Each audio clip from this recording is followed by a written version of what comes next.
Hey guys, Nikole here with Momentum Accounting. In this video, I'm going to be talking about the monthly accounting process and all of the things that need to get done within a month time period. And this needs to happen every single month, okay? So I'm gonna break it down by week.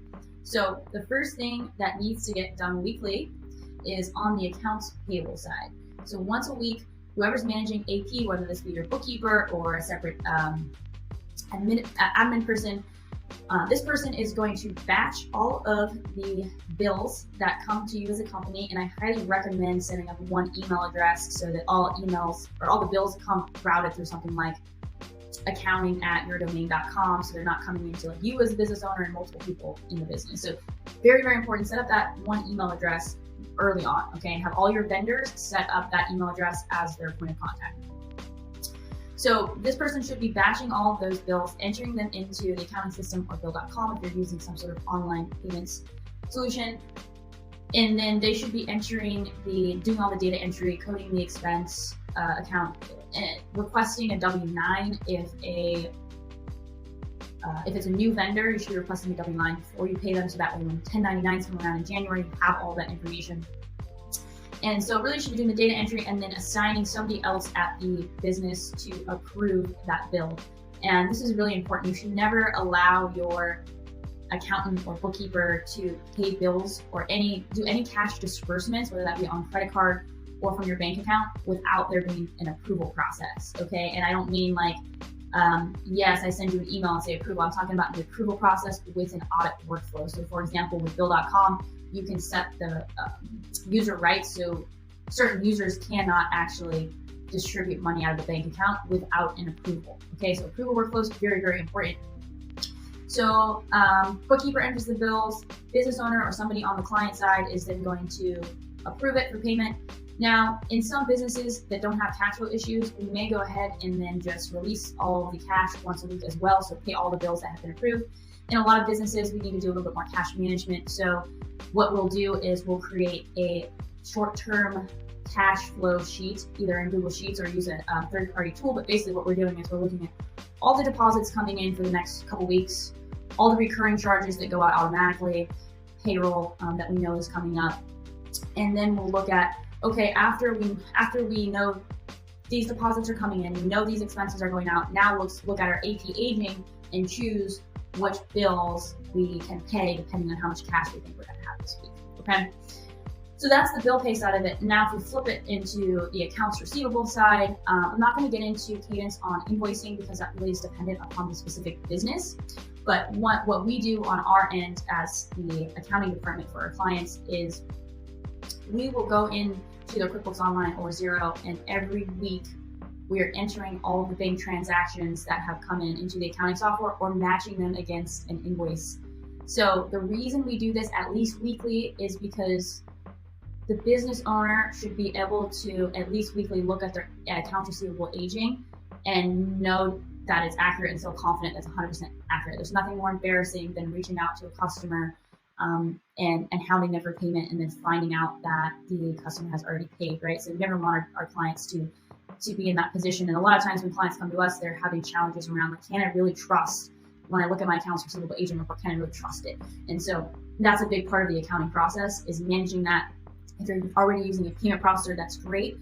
But sometimes what will happen in QuickBooks Online is a customer will pay, it will close out the invoice and show that it was already been paid, but then the credit card will bounce, right? And so somebody on our end then needs to go in and unapply that payment, work with the client to then resolve that issue. So that's another thing that you really want somebody, if you're using a payment processor, that's great, but somebody really needs to be monitoring that.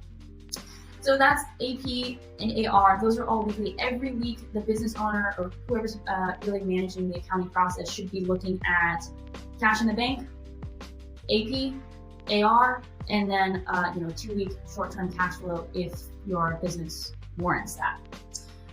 Now moving on to every 2 weeks or possibly the 15th and last of the month, that would be payroll, of course. Some business owners will set up their own payroll and choose the every 2-week pay cycle. I highly recommend, or for most businesses, the 15th and last of the month is actually a better option, because what happens when you choose the every other week cycle is that a couple months out of the year, you will have 3 pay periods that land in the same month, right? Because there's 52 weeks in a year. And what ends up happening is those months will look really wacky because you'll have 3 pay periods in the expense side. And you can do some accruals on the accounting side to fix it, but it's just extra work. So if your business warrants it, if you're a professional service business, usually 15th and last of the month is perfect. Sometimes if you're like a restaurant or something, you may do weekly. You kind of want to do you want your expenses to be in line with when your revenue cycle. Okay, so if you are doing every other week, then just make sure there's a reason behind it. Otherwise, 15th and last of the month is better. And then monthly, you should probably be doing your expense reimbursements if your employees are submitting expense reimbursements. You don't need to be doing that every year period. I would say just do that once a month on one of the pay cycles. And I actually prefer to keep expense reimbursements outside of the payroll to keep the payroll super clean. So you can also use like a bill.com or other like a Ramp or a Divvy or something like that for expense reimbursements. And then finally, so we've done our payroll, got our payroll expenses in on the books. We've sent out our invoices, so revenue's been booked.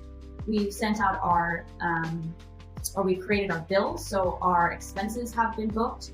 And then, of course, we have credit card and bank transaction, recurring transaction that's come out. So this is the time of the month when your controller or accounting manager, whoever's overseeing the accounting department, is really coming in and doing month-end accruals, making sure that the payroll looks good, making sure things are categorized properly, and preparing the financial statements.